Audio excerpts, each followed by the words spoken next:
Le sermon, en français et en anglais, se trouve sur la première page de notre site web.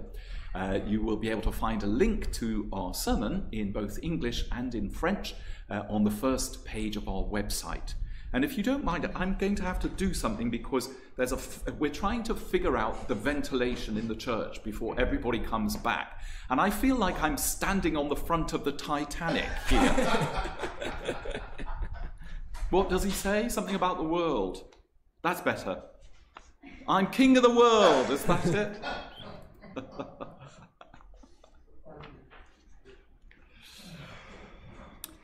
L'histoire du bannissement d'Agar et Ismaël par Sarah et Abraham est l'un des textes les plus troublants et énigmatiques du livre de la Genèse. Un livre bien connu pour ses textes difficiles. C'est difficile car cela nous montre que les Hébreux, comme toutes les autres cultures et races de la terre, méprisaient, détestaient ou excluaient un groupe qui, selon eux, ne leur ressemblait pas. Et ce ne sont pas seulement les races et les cultures qui se comportent de cette façon, les nations, les religions et les familles ne font pas exception à cet instinct de mépriser et d'exclure ceux qu'ils considèrent comme différents de nous. La Bible contient plusieurs listes de peuples que les Hébreux considéraient comme les étrangers ou des ennemis. Édom, Moab, les Agariens, descendants d'Agar, l'histoire que nous avons entendue plus tôt, Gubal, Ammon, Amalek, les Philistins et les Assyriens. Une partie de cette aversion est parfaitement compréhensible. Après tout, le peuple hébreu avait été exploité, opprimé ou envahi et pilé par certains de ces peuples que je viens de mentionner. L'histoire d'Agar et Ismaël est une tentative d'expliquer d'où vient l'un des plus grands ennemis des Hébreux. Agar et Ismaël ont donné leur nom aux Agariens et aux Ismaélites. Les Ismaélites étaient une tribu de maraudeurs qui parcouraient le désert au sud d'Israël. Ils parlaient presque la même langue que les Hébreux. Ils mangeaient la même nourriture. Ils s'habillaient de la même façon. Ils avaient les mêmes traditions. Mais les citoyens d'Israël les considéraient comme les hors-la-loi, paresseux, sales, dangereux et violents. Abraham et Sarah étaient des gens riches et puissants, mais ils n'avaient pas de fils. Ainsi, selon la coutume, Sarah a suggéré que son esclave préférée, Agar, l'Égyptienne, devienne la mère d'un fils pour Abraham. Il nomme l'enfant Ismaël. Peu de temps après, Sarah a donné naissance à son propre fils qu'Abraham et Sarah nomment Isaac. Isaac est devenu le héros de l'histoire et l'héritier des promesses faites à Abraham. Mais que devait-il faire avec le pauvre vieil Ismaël, le premier-né d'Abraham? Sarah savait exactement comment gérer la situation. Elle a banni Agar et Ismaël dans le désert aride du sud, avec rien d'autre qu'un verre d'eau et un morceau de pain. Sans surprise, ils n'ont vite plus eu de pain et d'eau. Ismaël a commencé à mourir de déshydratation.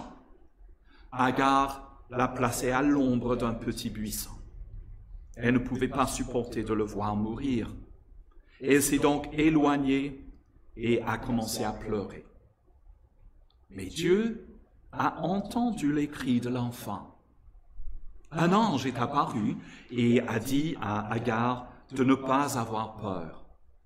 L'ange lui a dit que son enfant serait l'ancêtre d'un groupe de personnes. Un puits est miraculeusement apparu et l'enfant a été sauvé. On ne nous dit pas comment Sarah a réagi à cette tournure d'événements. Ismaël ne disparaît pas complètement de la Bible. Il était présent aux funérailles d'Abraham, et sans surprise, pas à celle de Sarah. Mais au fur et à mesure que cette histoire se déroule, nous voyons que Dieu se soucie profondément de l'étranger. Cet étranger que la tradition populaire trouve embarrassant ou dont on peut se passer. Une femme oublie-t-elle l'enfant qu'elle allait? N'a-t-elle pas compassion du fils qui est sorti de son ventre? Même si elle l'oubliait, moi, je ne t'oublierai jamais, dit Dieu dans Ésaïe chapitre 49. Dieu n'oublie pas ceux qui sont exclus. 2000 ans plus tard, Jésus agit de la même manière. Il a de la compassion pour ces personnes mêmes qui étaient mises à l'écart par les traditions et les lois du peuple élu.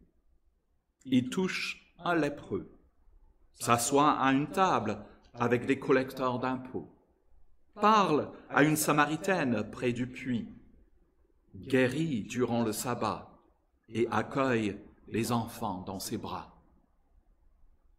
L'histoire d'Agar et Ismaël nous montre que lorsque ceux que Dieu a choisis agissent avec cruauté ou haine, Dieu agira. L'amour de Dieu ne peut pas être limité par les systèmes d'exploitation et de la haine que nous avons créés. Et nous avons créé ces systèmes alors que nous prétendions être les favoris de Dieu. Nous avons vu les fruits les plus tragiques de nos habitudes d'exclusion apparaître dans nos rues ces dernières semaines. À travers l'histoire, nous, les êtres humains, avons essayé d'exclure les gens sur la base de leur race, de leur langue, de leur culture, de leur statut matrimonial ou de leur opinion politique. À chaque fois, les partisans de l'exclusion ont cité la Bible pour supporter leur point de vue. Mais les histoires de la Bible rendent de telles affirmations impossibles. La puissance de Dieu ne réside pas dans l'exercice de la force brutale. Dieu nous surprend en renversant et en transcendant les traditions, les coutumes, les mœurs et les lois que nous nous faisons. Dieu cherchera toujours à inclure l'étranger. Après tout, ce Dieu a entendu les cris de l'enfant abandonné dans le désert brutal. Au final, l'histoire a quelque chose à dire sur chacun de nous. Dieu entend les cris de ceux qui sont abandonnés pour une raison ou une autre. Vos cris et les miens, quand rien ne semble fonctionner. Lorsque la vie perd son sens.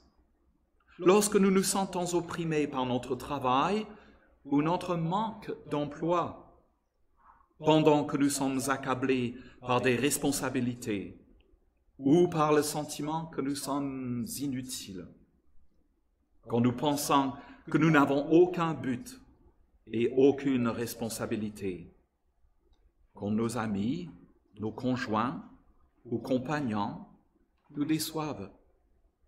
Mais Dieu n'oublie pas. Dieu entend. Dieu apparaît dans n'importe quel désert où nous nous trouvons. Il n'y a pas de désert que Dieu ne connaisse pas. Il apporte de l'eau pour étancher notre soif, tirée d'un puits profond d'amour inattendu dont nous ignorions la proximité. Jésus nous le rappelle dans notre évangile. Ne vend-on pas 2 moineaux pour une petite pièce?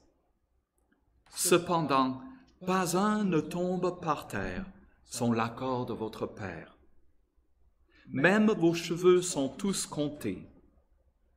N'ayez donc pas peur. Vous valez beaucoup plus que des moineaux.